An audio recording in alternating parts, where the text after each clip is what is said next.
Hi, everyone. Welcome back to another episode of MHEDA Talks. I'm your host, Katie Richards, and today I get the pleasure of talking to Brittany Neish.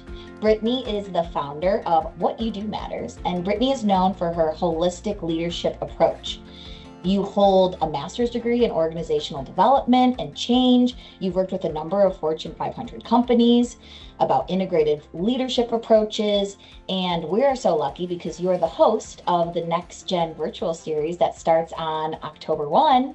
Please welcome Brittany Neish. Hey, so good to see you, Katie. So excited to be here. We're going to have so much fun in October. And this might upset some people, but I feel like October is going to be here before we know it. We are at that time where it's like, boom, it's the holidays. And October to me officially marks the holiday season. It's fall, it's cozy. So very excited. Very excited, but good point. I swear, when summer comes, all of a sudden you blink and it's over because as Midwest girlies, we try to get our whole schedule packed in the summer and then you blink and it's October. So if anyone hasn't signed up already, you should because October will be here before you know it. Yep, got to get on that. Got to get on that. Brittany, before we jump in, because there's a lot of things I want to talk to you about, I'm excited to hear your approach to leadership and your take on scenarios. What's a myth? What's your take when it comes to managing and leadership? Before we get started, what's one thing that you're excited about right now? Ooh, I feel like as everyone can probably tell, I'm a pretty excitable person. So I have a lot of enthusiasm for a lot of things. But I would say right now, as we just talked about getting excited for the fall, I'm really excited to take a little beat and lean into summer maxing for the last hot second that I can. And so I think of summer maxing of patios and again, Midwest girlies, the Yes. moment that weather changes, we are what? Locked into the four walls of every area. And so I'm just excited to do a little bit more summer maxing before that crisp fall air gets us. That is such a good point. And also, we are saying that in the Midwest, we stack our summer, our schedules are packed, we're going to concerts, we're going on vacations, we're going outside and all the things that sometimes you blink before you know it, it's gone. And so I agree that after 4th of July, you're almost like, let me really be intentional and present and mindful as I finish off the summer. I don't even want to say finish off, but I agree. I agree. Let's really soak it in and gather all the sun we can and then hold it while we have to live in dreary winter land. Yes, with big puffer jackets and 12 layers that I'm not ready for yet. So yeah, a little bit more summer maxing is what I'm excited about. Love it. Love it. Okay, well, let's jump right in. There's so many questions I want to ask you about. Let's start off the bat and talk about what do you think is the biggest misconception when it comes to leadership? Ooh, I feel like this is a little bit of a controversial hot take, but I think the biggest misconception is that you can no longer ask for help. I see so many people that step into that leadership position and they're like, oh my gosh, I put all this pressure on myself. I have to do all the things. I have to be this picture of what a leader is.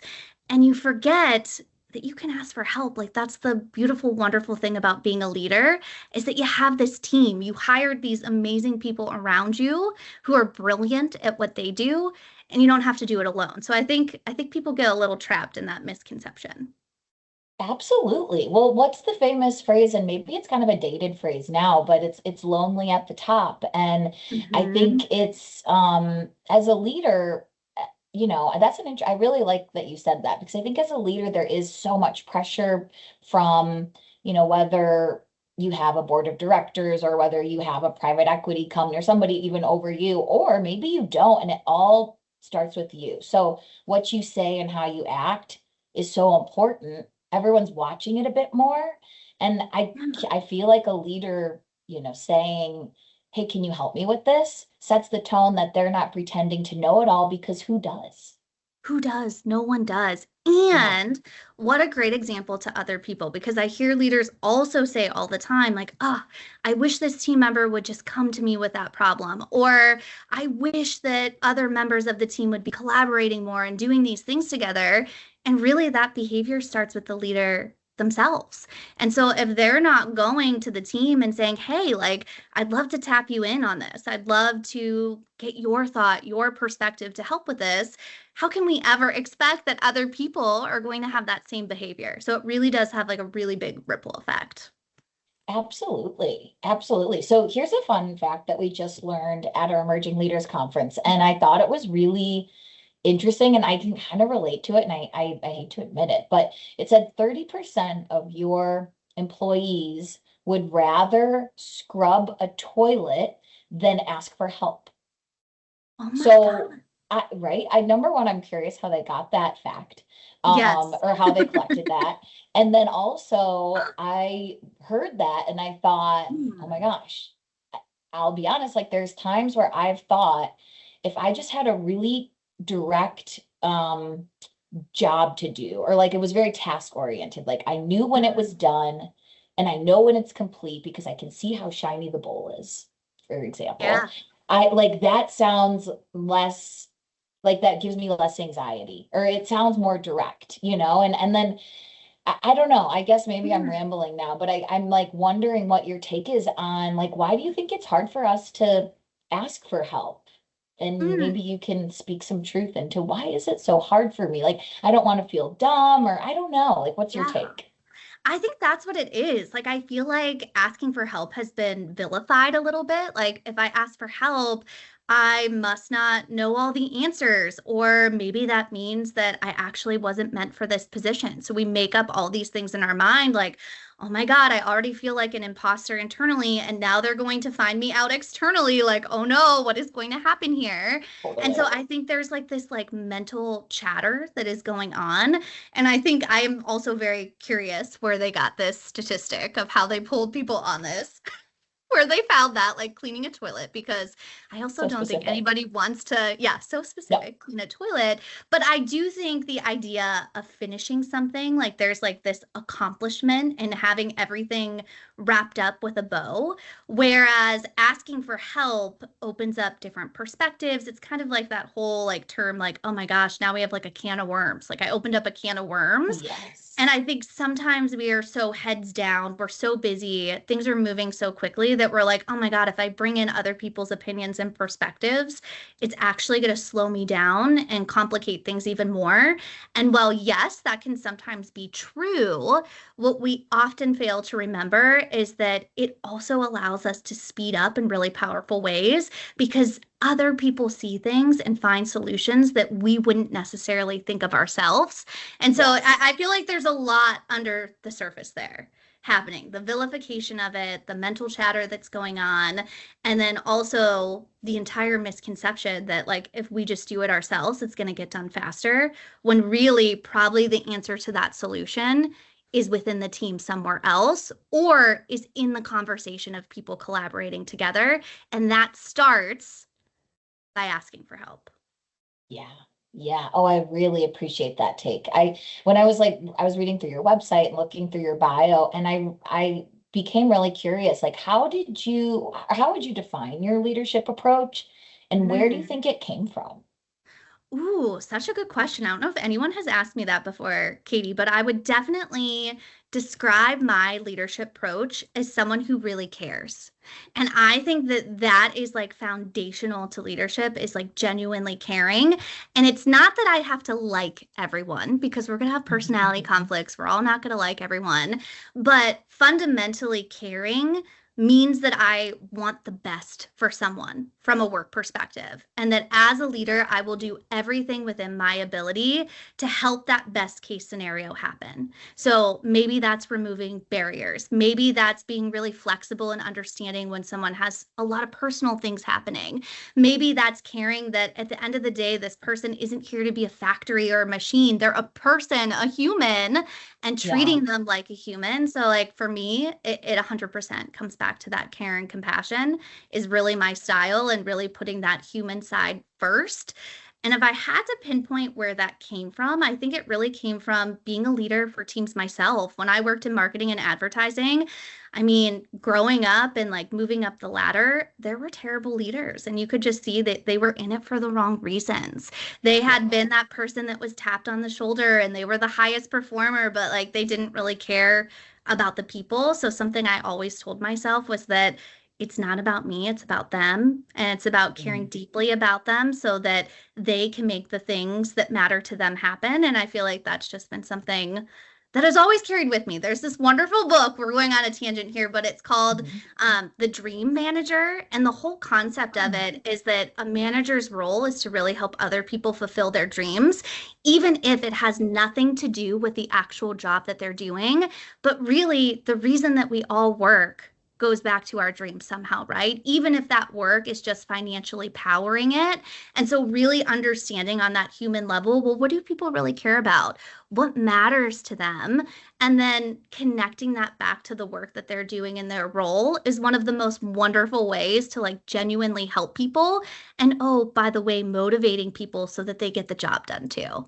So I'm total tangent, but like Oh something my I'm just like gosh. on my soapbox about. Yes, I am. It's so refreshing to hear that take. It's really, really refreshing because I think when it comes to work and business, we find ourselves that, okay, these are our employees or these are our professional peers, our industry peers, and there can be this maybe natural or unnatural boundary that's, takes place. And maybe for Yeah. some reason that's a good thing to have this natural boundary, but it's almost like you can't always be as upfront of what you want or upfront with your leadership team about, well, at the end of the day, here's what success looks like for me. And maybe it has nothing to do with your job, but your job is one tool to help you get there. And it almost feels like maybe the old school way, nobody get mad at me, the old school way of leading is like, we don't talk about that. It's almost like the coaching and the personal relationship kind of ends at 5 o'clock, and you're the important piece of the puzzle as it has to do with your job, not necessarily just you as a human and what makes you tick and what you're doing this for. Like, what's the bottom line? And I think that we're trying to learn the right language and way to approach those conversations, especially with a younger or newer generation who's like, I can make money this way as well. And I'm just looking for money to fulfill my dreams, and this is one tool. It's almost like back in the day that was so taboo to say, like, I like, know. oh, you don't want to be here for the rest of your life, like, and eventually retire. And it's just not how it's working anymore. And I think, man, that's okay, you know? And it's actually not just okay, it's more than okay. And I feel like the two sides of that coin is like really old school leadership had always been about command and control. Like, this is what I want you to do. I'm going to control exactly how you do that. When you clock in, like, you're mine, I own you, which feels gross. Like, even as I'm saying that, I'm like, my whole body is Ooh, like, oh gosh, yes, no. yes, And so, yes. and people literally have that reaction. It like gives people the ick. And I think what's so cool about what's changing is that we're going from this process of command and control because no one likes that. And oh, by the way, that also doesn't achieve the best outcomes because people feel miserable and used and not their best, to what's called really coaching with compassion. And compassion starts with exactly what I said, care. We have to have foundationally a level of care for the people that we work with for that to work. But my goodness, does that change everything? Absolutely. Oh man, I'm going to be sitting in your sessions for the Next Gen virtual series, because I know even whether you're talking about like e-learning content or you're just off the cuff, talking, I'm going to be absorbing everything you say and like hoping that it gets into my leadership style and my, how I want to lead. Can you give us a little preview about like what are some of the things that people should expect when they jump onto the Next Gen virtual series? What do you think that they're gonna take away with? Ooh, I think the biggest thing that they will take away, number one, is that this isn't your typical learning experience. Much like how we talk about leadership is changing overall, I feel like the way that we experience learning is like so ripe to be changed, being reinvented. And so something that I love to do is a lot of energy, but a lot of real examples. So if I have any like Ted Lasso lovers out there, if I have any people that are like into those kind of things, I love to use real life examples, but I also love to use fictional examples that we're already knowing and paying attention to. Although I will be very honest, I'm not a sports girly. I do love to use some sports references that people know and love as well. And so, Yeah. number one, I know when we talk about participating in a program, people get a little anxious, a little nervous that they're going to be sitting there and they're going to feel like they're being talked at. This is really engaging in a dialogue together. So, exactly like you said, Katie, you're absorbing things, but you're also having a chance to practice implementing them real time too. So that is Mm. number one, different, fun, getting to actually work on building the skills in real time, really making the most of those moments that we have together. And then number two, I would say, is really thinking about leadership from a different lens. Like we are busting up the crusty old binders of theory, of things that we've heard before, and we are talking about new things. So one of my favorite things to get into are our blind spots. We Mhm. forget that as humans, we do not have a full 360 view of ourselves. How could we ever? We are living in these bodies every day. We are looking out of them. We don't see ourselves from different perspectives. And so I do a lot of work to help us really get a grasp of some of those blind spots because that's often the thing getting in the way of us being the best, most compassionate and caring leaders that we could be and actually achieving the big goals that we are setting out to achieve with our teams and within our organization. So one of my favorite examples of that, Katie, is that a big blind spot that I would say 90% of people have is what I call I versus we mentality.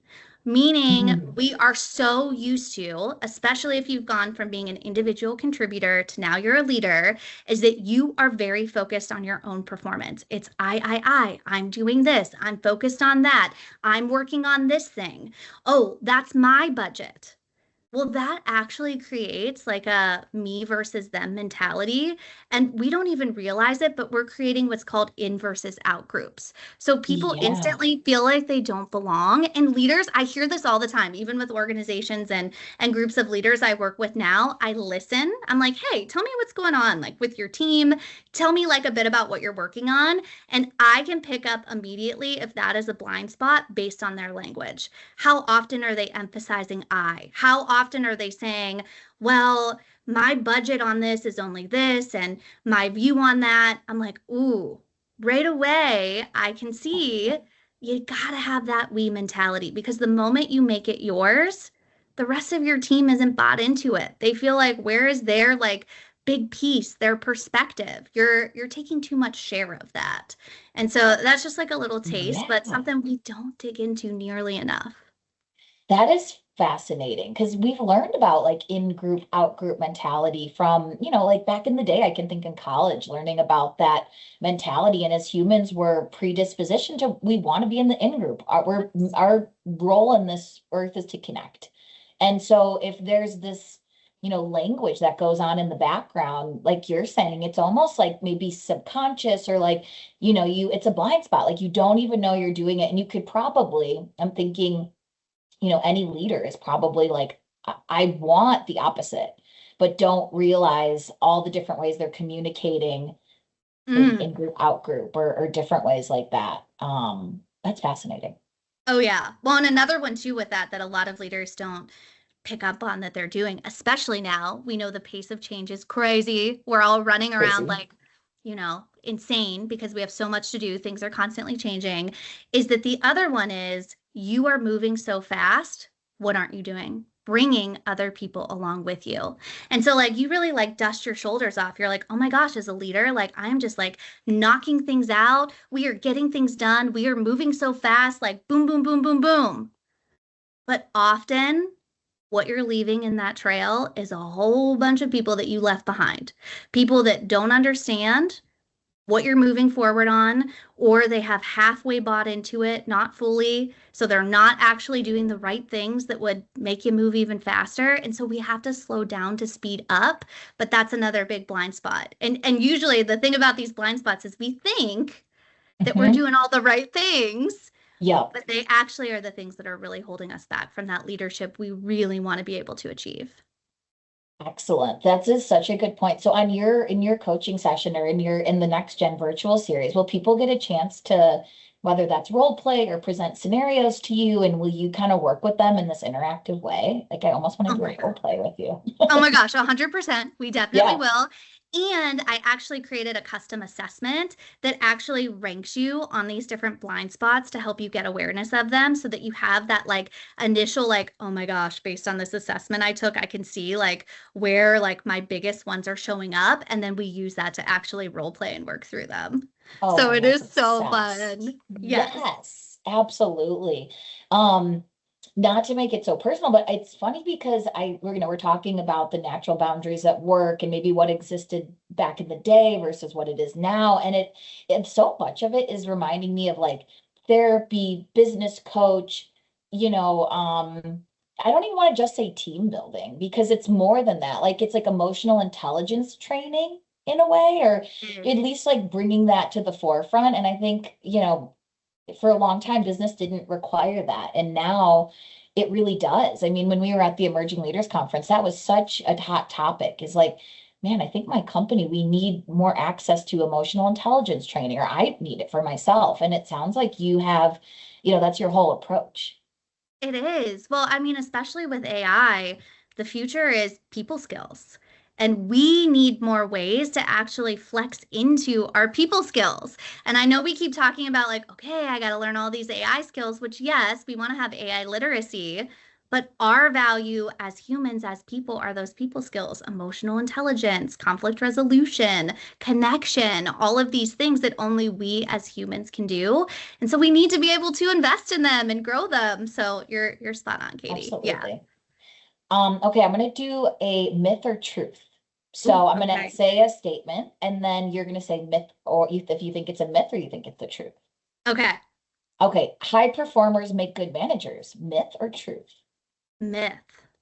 Myth. Okay, tell me why.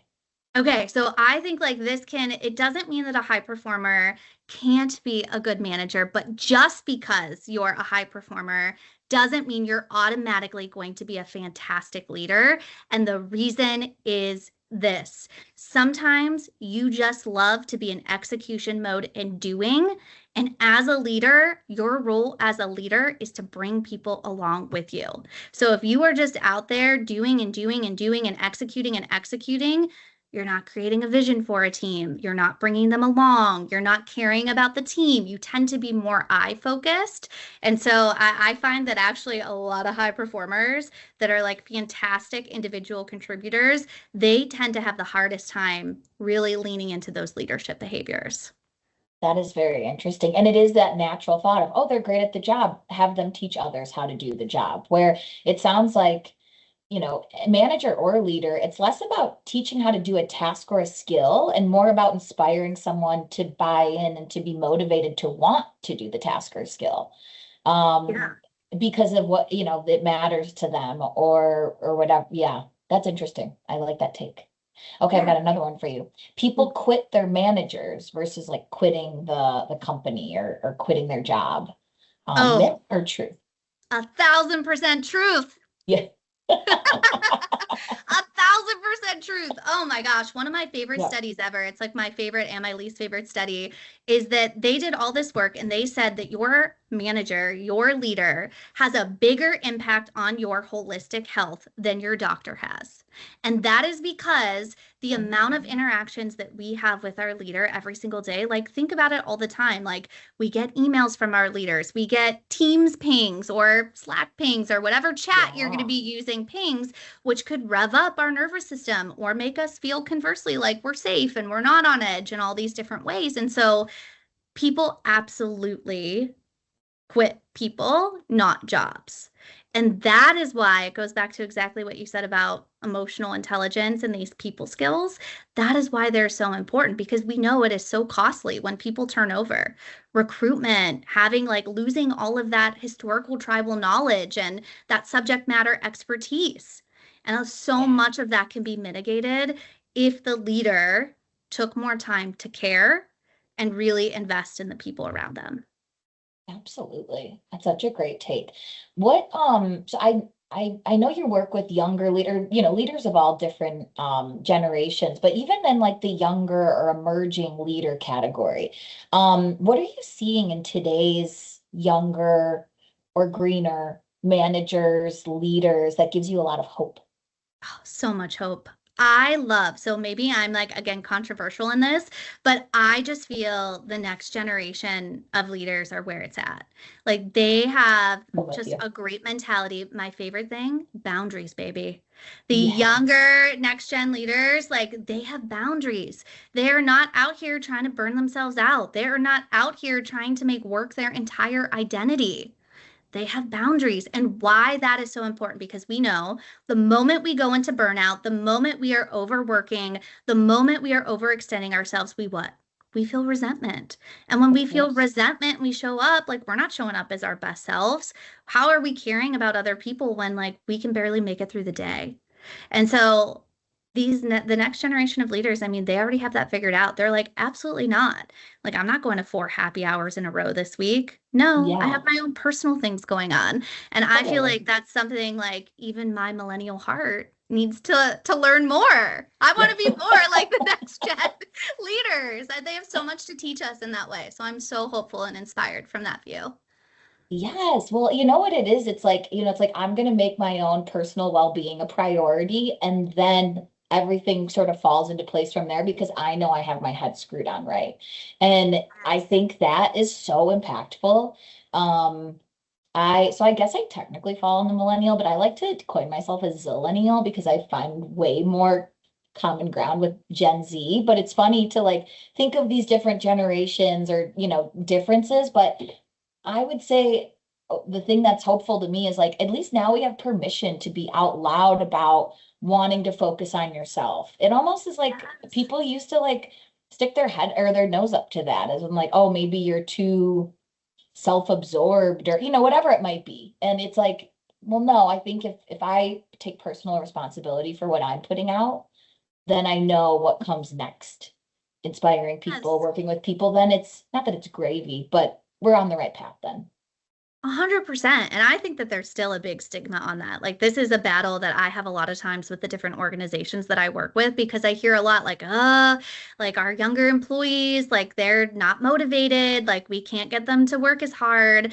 And it's really changing that perception to say, like, well, why would they? Like, what is that getting them? Like, they look at the other generations who are completely depleted and they don't want to go down that path. And that's very admirable. And so we need to rethink the way that we're doing work because we're the ones that are wrong. We're the ones that have been hurting ourselves in that process. So definitely still a Mhm. battle that we are over here fighting every Yes. day, but very hopeful of how the tides are changing. Absolutely. Well, I'm so looking forward to it's every Thursday, I believe, at noon through the month of October. So we're gonna get 4 weeks together. And again, not just to hear and present or where you'll present, but get to interact and do role plays and present scenarios. I'm gonna leave you with one more question before we hop off. So for participants who they're just getting started in their leadership role, what do you think is going to be either their biggest aha or their biggest area of growth before, so like when they start the next gen Hmm. series and then when they leave the next gen series, where do you think is going to be their biggest growth area? And I know this is personal and that might be kind of a confusing question. No, it's not Okay. confusing at all. I think the biggest thing is a lot of people think that some people are just great leaders and other people aren't. And really, I think the biggest thing that everyone will take away is that leadership is a skill. And that is the best news anyone could ever hear because when it's a skill, it means that we can build it. It means that we can practice it, and it means that we can strengthen it. Just like going to the gym and like learning to get strong. I feel like leadership is the same way. And so I think that that will be like a sigh of relief to go, oh, I'm not bad at this. Or, it's not that I don't have the personality for this. It's I can really learn the skills that will make me a great leader. And that's empowering. That's absolutely empowering. It's all within us. We just need to unlock it and practice it and massage it a little bit. Yeah. And I like that. And who better to lead us there than you? Oh my gosh, thank you. I am so excited. You know how much I love partnering with MHEDA. It is going to be such a fun time. I can't Absolutely. wait. I will be bringing all the energy and we'll be having the most fun. Absolutely. Because if we're not having fun at the end of the day, what are we doing? Everything, you can find fun in everything. It doesn't have to be dull. No, if it's dull, we probably just shouldn't have done it because our time is too precious for that. Like literally, this is Absolutely. like our one magical life. We have to make Yep. it fun. We have to make it worth it. Brittany, I'm so excited to share more of your energy and your expertise with everybody. This has been awesome. Thank you for coming on the pod. And for everybody, again, NextGen starts on October 1. We'll be meeting once a week for 4 weeks, learning a lot of different leadership materials. So thank you all again. Thank you, Brittany, and we'll see you soon. See Bye, you everyone. soon. Bye.